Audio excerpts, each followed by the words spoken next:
गुरुर्ब्रह्मा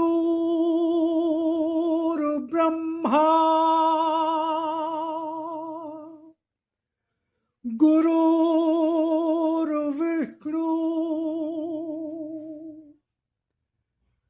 गुरुर्देवो महेश्वरा गुरुर्साक्षात् परब्रह्म तस्मै श्री गुरुवे नमः।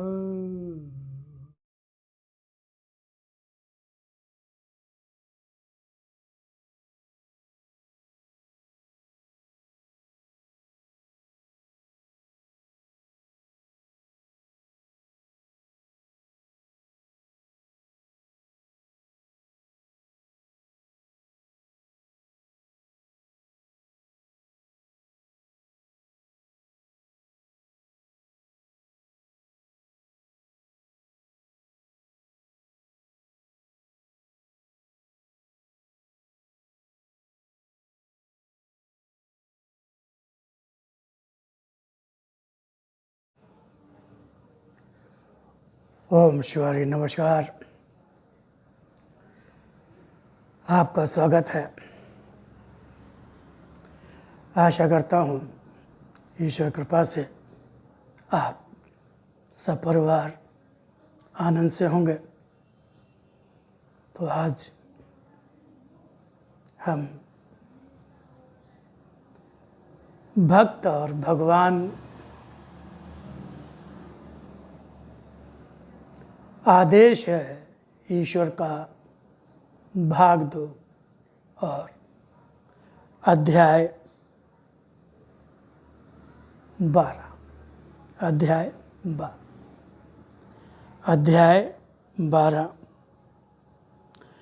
धर्म से दूर भागने का प्रयत्न न करो। धर्म से दूर भागने का प्रयत्न न करो। आदेश है ईश्वर का भाग 2 अध्याय 12 धर्म से दूर भागने का प्रयत्न करो। जैसा कि पहले से बताता आ रहा हूँ, लेकिन थोड़ा समय परिचय दे देता हूँ भगवान की वाणी का, क्योंकि हो सकता है कुछ नए श्रद्धालु भक्त भगवान में अध्यात्म में कोई नए सज्जन हो, उनके लिए ये भगवान की वाणी, जैसा कि नाम से ही विदित होता है, भगवान की वाणी यानी भगवान की ही वाणी, साक्षात भगवान की ही वाणी। जैसे गीता भगवान श्री कृष्ण के श्रीमुख से कुरुक्षेत्र में श्री अर्जुन से कही गई और सारे विश्व को प्राप्त हुई। आज भगवान पुनः उसी गीता को लिप रूप में, नए रूप में, लिप रूप अवतरण के माध्यम से उसी गीता के संदेश को पुनः और सरल से सरलतम रूप में प्रदान कर रहे हैं। तो ये साक्षात भगवान की ही वाणी है। किसी इंसान, साधु, संत, महात्मा, सिद्ध, योगी या देवी माँ कि अपनी वाणी, अपने विचार, अपने भाव या उनका अपना ज्ञान, सोचा विचारा, चिंतन किया हुआ नहीं है। एक एक शब्द साक्षात भगवान के इस श्रीमुख से लिपरूप अवतरण के माध्यम से जो परम पूज्य देवी माँ की स्वचारी लेखनी के माध्यम से प्राप्त हुआ।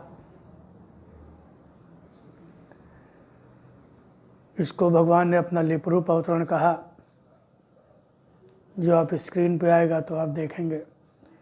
कहीं कहीं समझ में आता है, अधिकांशतः समझ में नहीं आता है, तो उसको हिंदी अनुवाद किया, जिसको भगवान की वाणी कहा। भगवान ने उसको अपना शक्ति रूप दर्शन कहा और लिप रूप को अपना साकार रूप दर्शन कहा। भगवान की वाणी सिद्ध शक्तिपीठ सत मंदिर, इंदिरा नगर, लखनऊ, शेखर हॉस्पिटल करीब है। 400 से ज़्यादा वाणी खंड इसके प्रकाशित हुए। मार्च 1972 से 3 जनवरी 2003 तक ये भगवान की वाणी आई। तो इसको भगवान का आदेश है कि जन जन तक पहुँचो, जहाँ निकार उस मन तक पहुँचो जहाँ मेरी पुकार है। तो इस भगवान की वाणी के संदेश को आप सब तक पहुँचाना ही एकमात्र उद्देश्य है। इसको आप बहुत ध्यान से एक एक शब्द सुनेंगे तो निश्चित रूप से आपको जीवन में निर्भयता, निश्चिंतता, आनंद और भगवत प्राप्ति का जो मार्ग है आपका, वो सहज हो जाएगा। तो मैं भगवान की वाणी का पाठ आरंभ करता हूँ। तो आज हम आदेश है ईश्वर का भाग 2 अध्याय 12 धर्म से दूर भागने का प्रयत्न ना करो।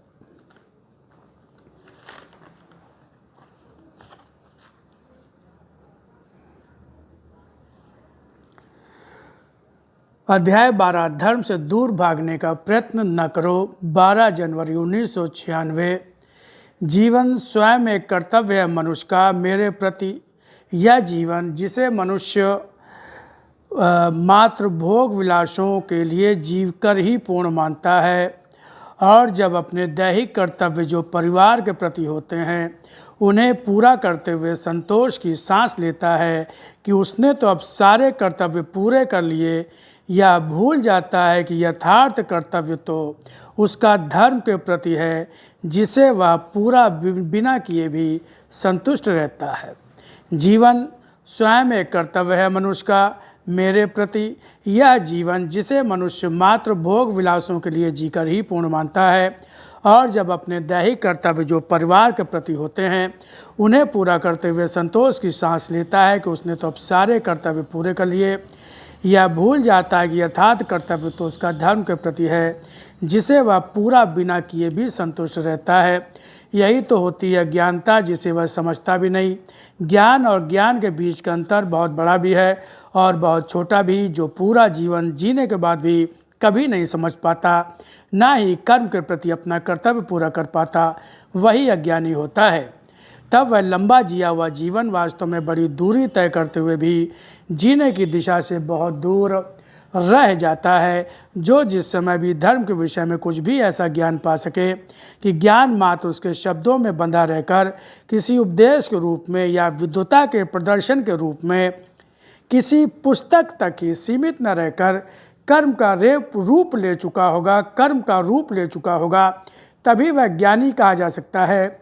जो ज्ञानी हो और धर्मात्मा ना हो, उसके ज्ञानी होने का लाभ भी क्या हुआ, और आवश्यक भी नहीं होता कि जो ज्ञानी होता है वह अवश्य ही धर्मात्मा होता है। ज्ञान के भी अनेकों रूप हैं। ज्ञान मात्र धर्म अथवा सत्य के विषय में ही नहीं होता। ज्ञान किसी शिक्षा का हिस्सा तो नहीं होता। यह ज्ञान तो चोर और डाकू को चोरी और डकैती भी सिखाता है। यह जिस प्रकार की जो भी विद्या मनुष्य अपने स्वभाव के अनुसार अथवा जीवन जीने का रास्ता जानकर चुनता है, उसके विषय में विस्तृत जानकारी भी हासिल करता है। वह यदि कभी जब तक पकड़ा नहीं जाता, दंडित नहीं होता, तब तक बड़ा ही योग्य अपराधी स्वयं को मानता ही है, और अनेकों को दृष्टि की क्षमता में भी योग्य माना ही जाता है, वह भी अपनी दृष्टि में ज्ञानी ही होते हैं। जो स्वयं धार्मिक और बहुत बड़ा विद्वान कहते हुए अनेकों की बुद्धि पर शासन करते हुए सभी को मूर्ख बनाते और अपने लिए बहुत कुछ अर्जित करते हैं। मगर यहाँ मैं उन लोगों की बात भी नहीं कर रहा हूँ, इसलिए स्वयं को उसी ज्ञान की तुला पर तौलते हुए अपना भार और उस भार का मूल्य समझने का प्रयत्न करना जो उस तुला पर तुम्हारे सामने आए। आज भीष्म पितामह का ज्ञान किसी भी रूप में क्या किसी की दिशा दर्शन के लिए सामने आता है, जबकि भीष्म पितामह ज्ञानी और धर्मात्मा भी कहे जाते हैं। तो मनुष्यों के शब्दों और ज्ञानी की परिभाषा में जो धर्मात्मा होता है उसका धर्म संसार के द्वारा निर्देशित नहीं होता, उसका धर्म स्वयं उसकी आत्मा की प्रेरणा से प्रेरित होकर उसके द्वारा कर्म करवाता है और कर्मयोगी बनाता है। ज्ञानी और धर्मात्मा सही अर्थों में ऐसा जो मेरे अत्यंत निकट और मेरा प्रिय वही होता है जो ज्ञान धर्म का धारण करता है, जो धर्म का ज्ञान धारण करते हुए शांत होकर अधर्म और असत्य को स्वीकार करते हुए नहीं बैठ जाता, ना ही उसके सामने उसका सबसे बड़ा क्षेत्र, उसका अपना संसार और उसका अपना सबसे बड़ा संबंधी उसके शरीर के नाते रिश्ते होते हैं। उसका धर्म ही उसका अपना संबंधी होता है। उसी धर्म की प्रेरणा से वह केवल धर्म और सत्य को ही स्वीकार करता है और जब जब जहाँ भी मनुष्य को मानवता की हत्या करता देखता सहता नहीं, उसे सबसे पहले अपने मन से ही यह स्वीकार करते हुए धर्म की रक्षा का ही प्रयत्न करता है। जब शरीर को जीते हो तब सबसे रक्षा का प्रयत्न अपने शरीर के लिए करते हो, शरीर पर ओढ़े वस्त्रों की नहीं। स्थिति के बीच ही यह स्पष्ट हो पाता है। यदि वस्त्रों में आग की चिंगारी लग भी जाए तो पहले शरीर को ही बचाओगे, वस्त्र को उतार कर उसके लिए शरीर से अलग भी कर दोगे। इसी तरह जब बात शरीर और आत्मा की आती है, तब जब रक्षा का प्रयत्न शरीर का करते हो, आत्मा का नहीं, तब ना तो ज्ञानी कहे जा सकते हो ना ही धर्मात्मा, जबकि देह का गौरव उस देह के कारण नहीं होता। देह की शक्ति भी स्वयं अपने आप में देह का होना नहीं होता, देह में आत्मा का होना ही देह के रूप रंग और शक्ति का कारण होता है। आज की गिरती शरीर की शक्ति खोते हुए शरीर के रूप रंग का कारण भी तुम्हारा अपनी आत्मा के प्रति उपेक्षा करना ही होता है। आज तक भी कभी ऐसे भी युग में मैंने तुम्हें जन्म नहीं दिया जब तुम्हारे सामने ज्ञान नहीं था। जब भी तुम जन्मे हो तुम्हारे सामने एक खुली पुस्तक अथवा खुले ऐसे मार्ग के रूप में तुम्हारे सामने था, जिस मार्ग पर चलकर तुम्हें तुम्हारे जीवन का अर्थ तो प्राप्त हो ही सकता था। जीवन अभागा नहीं भाग्यशाली का होता। मात्र मनुष्य का शरीर पा जाना इतनी बड़ी उपलब्धि भी तो नहीं है कि तुम्हें स्वयं पर अभिमान हो कि तुम्हें तो इतना श्रेष्ठ मनुष्य का शरीर मिला है, तो निश्चित रूप से भाग्यवान हो। जब धर्म से अनजान होकर अज्ञानी की भांति जीवन जीते रहते हो तो आंख बंद करके चलता हुआ जीवन कभी श्रेष्ठ नहीं बन पाता। जो जितनी चोट खाता है उसका कहीं ना कहीं कोई तो कारण वह स्वयं ही होता है। शरीर उसका मन जिधर भी उसे प्रेरित करता है वही वह सत्य मानता है। जब उचित अनुचित धर्म अधर्म पाप पुण्य का विचार भी उसके मन से निकल चुका हो तब वह मन मात्र आंख बंद करके चलने वाला ही कहा जाएगा। वह तो हाड़ मांस की आंखों के होते हुए ऐसा अंधाई होगा जिसके शरीर में आंखें दिखाई तो देती हैं लेकिन उन आंखों में देखने की क्षमता नहीं होती है। तुम्हारी बुद्धि में जब सही और गलत समझने की क्षमता हो, दिशा का ज्ञान हो और उस ज्ञान का आधार ऐसा हो जिससे जीवन का वर्तमान और भविष्य दोनों ही प्रशस्त हों, वही योग्य ज्ञानी और धर्मात्मा अथवा आंखों से अंधा नहीं दृष्टि वाला कहा जा सकता है। धर्म से दूर भागने का प्रयत्न न करो, धर्म को निकट से देखो और निकट से ही पहचानो। धर्म अन्य कुछ नहीं, सबसे पहले धर्म अगर जानते हो तो धर्म के रूप में मुझे जानो। धर्म के रूप में मुझे जानते हुए जब स्वयं को मेरे चरणों में समर्पित कर दोगे तब धर्म तुम्हारी आत्मा में, जिसे जन्म जन्मांतर से सुलाने की ही चेष्टा करते आ रहे हो, वह स्वयं जाग जाएगी और वह स्वयं तुम्हारा वर्तमान और भविष्य बन जाएगी। आज अवसर तुम्हारे सामने है, जियो और किस प्रकार से जियो, क्या खोया और क्या पाया है, यह तुम्हें स्वयं ही निर्णय लेना है। मैं तो अपने आश्रय में रहने वाले का जीवन भी हूँ, राह भी, वर्तमान भी, भविष्य भी और स्वयं उसका अपना जीवन भी, और कर्म ही नहीं कर्म फल भी हूँ। तो ये आपने अभी सुना भगवान की वाणी का पाठ। अब आगे जो इसका क्रमांक आएगा, जो श्रृंखला सीरियल भाग आएगा इसका, वो आएगा आदेश है ईश्वर का भाग 2 अध्याय 13। किसी भी स्थिति में जीवन से मर्यादा का बंधन टूटने न दो। किसी भी स्थिति में जीवन से मर्यादा का बंधन टूटने न दो। 2/13 2/13 जिसको आप आगे सुनेंगे। तो आपने इसमें आपने अभी सुना कि धर्म से दूर भागने का प्रयत्न न करो, धर्म से दूर भागने का प्रयत्न न करो। तो इसमें भगवान ने बताया कि धर्म क्या है, और जब तक धर्म आचरण में नहीं आता है, ये भी बताया भगवान ने कि ज्ञानी जरूरी नहीं कि वो धर्मात्मा हो। भीष्म पितामह के बारे में भी बताया गया, भगवान ने बताया कि वो ज्ञानी तो थे, लेकिन क्या उनका धर्म समाज हित में, संसार का मार्गदर्शन कर सका क्या? इसको बहुत गहनता से समझने की जरूरत है। व्यक्तिगत हित, व्यक्तिगत प्रतिष्ठा, व्यक्तिगत मान, व्यक्तिगत प्रतिज्ञा से ज़्यादा महत्वपूर्ण है अन्याय ना होने पाए, किसी के प्रति अधर्म ना होने पाए। हम अपनी प्रतिष्ठा के लिए, हम अपने वचन के पालन के लिए, हम अपनी प्रतिज्ञा के पालन के लिए, हमने अपने किसी पिता को वचन दिया, किसी जैसा भीष्म पितामह ने, और उस प्रतिज्ञा के पालन के लिए वो सारा अन्याय, सारा अधर्म सब वो अपनी आंखों से देखते रहे।